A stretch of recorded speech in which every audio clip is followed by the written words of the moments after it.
Judicial Watch has at least 30 Freedom of Information Act requests into the shutdown and the pandemic.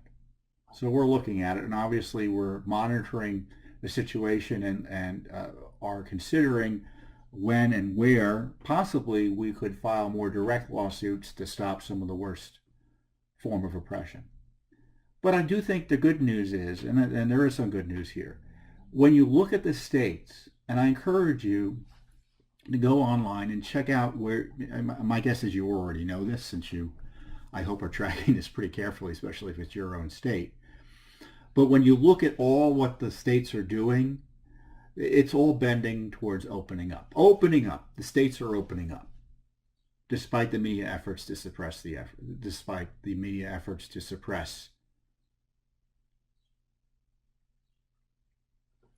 common sense.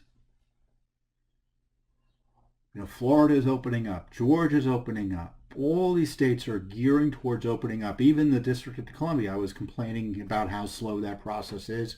We may not open here in the District of Columbia until June 1st, at least.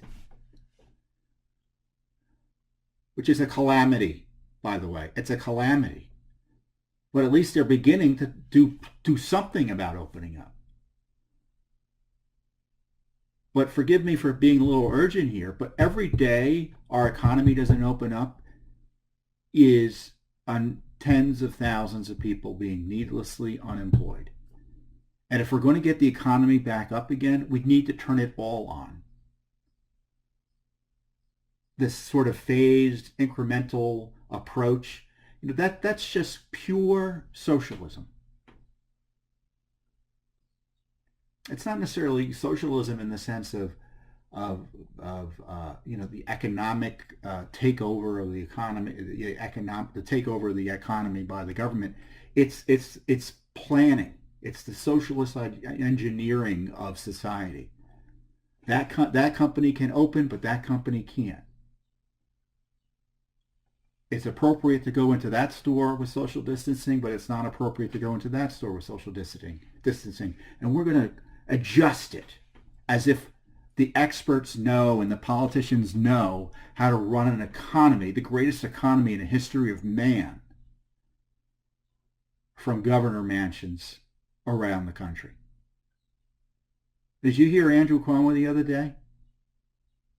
Said, well, if you don't like being fired, you don't like having work because you're not an essential employee, go get a job as an essential worker. I mean, that's the sort of arrogance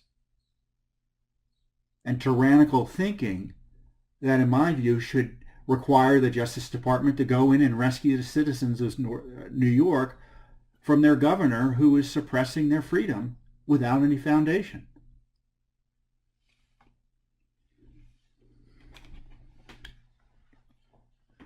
I know their protests are growing. Of course, the media hates that. So this is what you need to do. You need to call your governors, you need to call the White House, and you need to call your members of Congress to try to save the republic. The longer this goes on, the more damage will happen. I mean, for instance, air travel, as I said, is at 1954 levels the last I checked.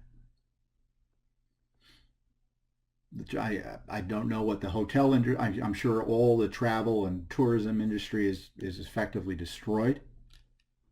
But I want you to think about that. So every day we delay opening it up, the airline industry isn't going to get back on its feet tomorrow. It's going to take months for them to get back to where they were prior to the coronavirus shutdown.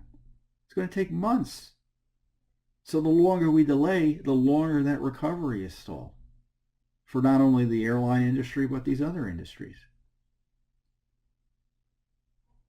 And the left is gleeful at this. A congresswoman from New York, Alexandria Ocasio-Cortez, AOC, she saw that oil was trading at less than zero, I think. And she said, I forget the exact tweet, she had to take it down. But she essentially applauded it and said this is an opportunity for worker-led mass investment in green technology. Completely communist claptrap. But she was celebrating this destruction of our economy that has put demand for oil in such a situation that you basically have to pay people to store the oil and you can't make much money from it. So there, as I keep on saying, there's little political benefit to the left to reopening and restoring America. And I would encourage the president to recognize that and encourage the governors to understand that. Now, despite all this, the governors need to hear from you. They know in their heart of hearts they can't keep this going forever. But they'll keep it going for 2 more months just to spite the president and just to spite you.